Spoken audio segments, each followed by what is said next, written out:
Bien sûr, on peut s'entraîner à arrêter la pluie ou à faire venir la pluie, mais on peut aussi s'entraîner quand la pluie est là et qu'on n'y peut rien, à apprendre à danser sous la pluie. Bienvenue pour ces inspirations, maintenir sa stabilité dans un monde toujours en mouvement.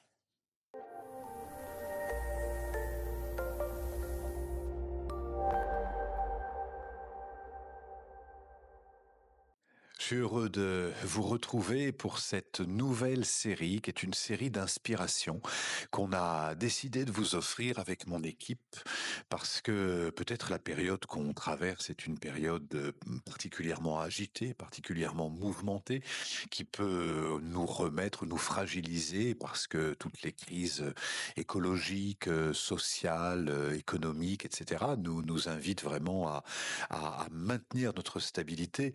Et pour les chamans, bien sûr, on sait que la stabilité ne vient pas du monde extérieur et on peut apprendre à se stabiliser vraiment de l'intérieur et à ne pas attendre que les éléments viennent de l'extérieur pour nous stabiliser. Alors ça nous a donné envie avec mon équipe de vous proposer ces 8 inspirations. Des 8 inspirations, c'est pas des méthodes toutes faites, c'est pas des trucs et des astuces, c'est vraiment des inspirations qui, moi, m'ont aidé pendant des années et que j'ai plaisir à partager.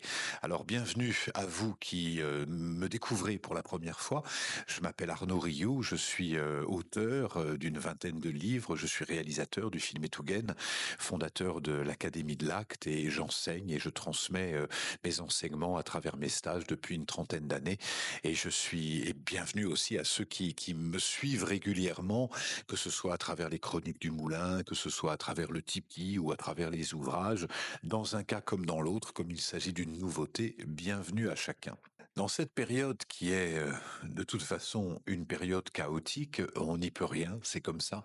Et moi j'ai toujours cette phrase de Marc Aurèle qui dit «Donne-moi le courage de changer ce que je peux changer, la sagesse d'accepter ce que je ne peux pas changer et le discernement de reconnaître l'un de l'autre». Et dans cette période en pleine mutation, en pleine transformation qui ressemble à s'y méprendre à une fin de cycle, à une fin d'ère où tout est nouveau, tout est à réinventer. On peut bien sûr être actif pour transformer notre quotidien à travers nos relations, à travers nos activités, à travers notre métier, mais on peut surtout maintenir sa stabilité puisque la stabilité, le respect, la sécurité, c'est des sentiments. Et les sentiments, ça se gagne de l'intérieur. C'est ce qui fait qu'on peut se sentir libre dans un environnement très oppressant, on peut se sentir très détendu et très joyeux dans un environnement oppressant, comme on peut se sentir stressé alors qu'il n'y a pas grand-chose extérieurement qui nous stresse. Mais je crois que la souveraineté, c'est un thème que j'évoque beaucoup, c'est la capacité qu'on a de se maintenir stable, quelles que soient les circonstances extérieures, quelles que soient les relations extérieures, quel que soit ce qu'on vit à l'extérieur, de maintenir son état stable. Et ça, c'est vraiment la souveraineté, c'est quand on est maître de ses sentiments, maître de ses émotions et qu'on n'est pas toujours en réaction avec l'environnement. Ah, c'est des circonstances favorables, je suis heureux, c'est des circonstances défavorables, je suis malheureux.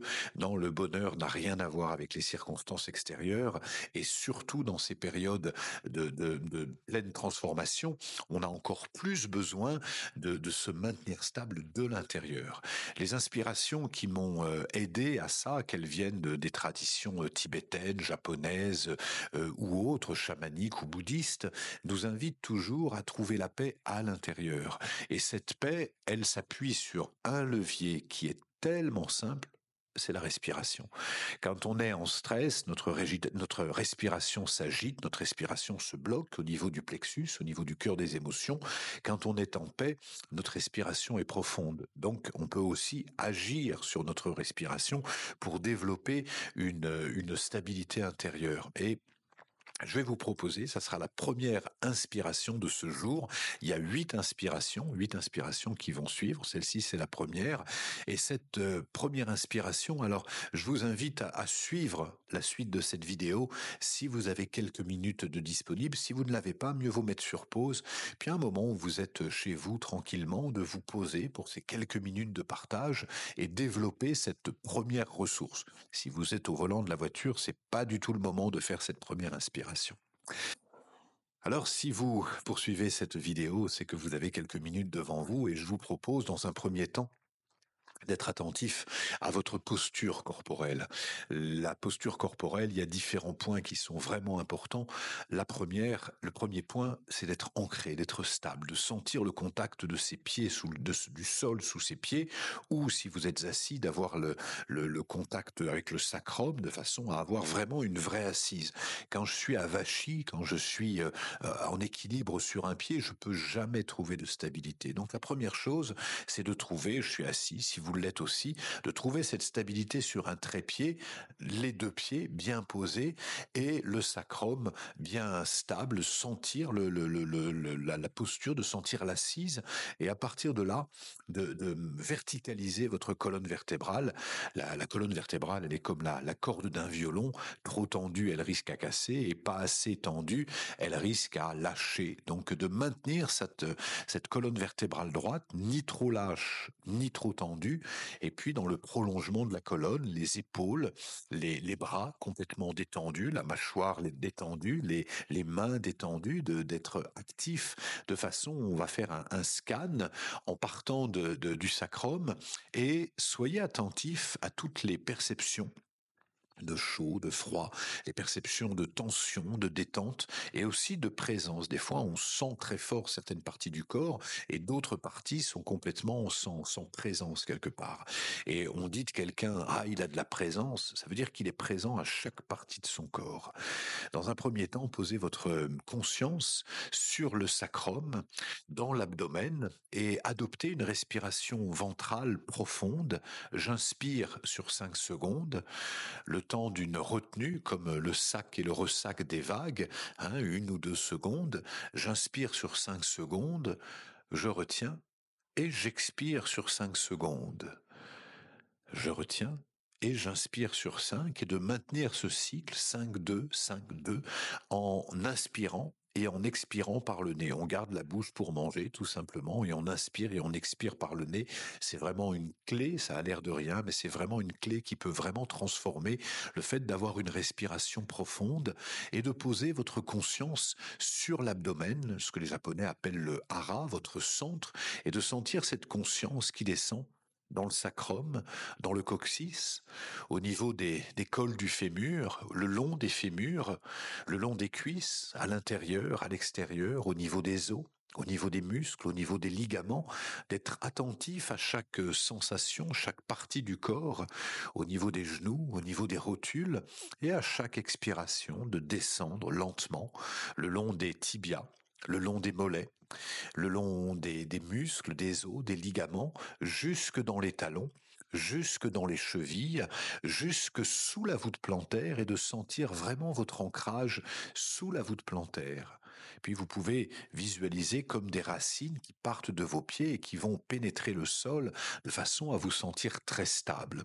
Et puis sentez cette énergie qui remonte au niveau des jambes, au niveau du sacrum, au niveau du bassin, au niveau de l'abdomen, de sentir cette conscience dans la colonne vertébrale, de réajuster votre colonne vertébrale, de mettre de la conscience dans vos épaules, dans votre poitrine, mettre de la conscience dans vos bras, dans vos paumes, dans vos mains, vérifier que les doigts sont détendus et de mettre de la conscience dans les vertèbres qui montent jusqu'aux vertèbres cervicales.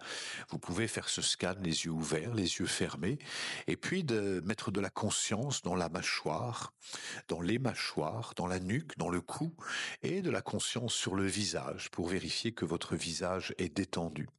On a principalement 3 centres. Le premier, c'est le centre vital, au niveau du sacrum, au niveau de l'abdomen, au niveau du hara. Le deuxième, c'est celui du plexus et du cœur. Et le troisième, c'est le centre intellectuel.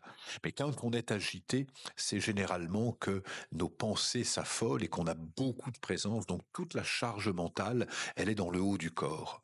Par cette inspiration, simplement répartissez la charge mentale par une présence dans toutes les parties du corps. Ça n'a l'air de rien, mais je peux vous garantir que pour pratiquer cette première inspiration quotidiennement, dans tous les moments où je peux me sentir agité parce que le monde extérieur vient me solliciter, vient me déstabiliser, je reviens à cette conscience corporelle et en quelques secondes, en quelques minutes, je retrouve une paix intérieure. En tout cas, c'est ce que je vous souhaite à l'occasion de cette première inspiration. C'est le moment de se mettre à table pour notre deuxième inspiration et je suis souvent surpris de voir à quel point on peut être des fois très exigeant dans l'huile qu'on met dans notre moteur et qu'on n'a pas toujours cette même exigence, vigilance avec ce qu'on met dans notre assiette qui pourtant est notre première alimentation.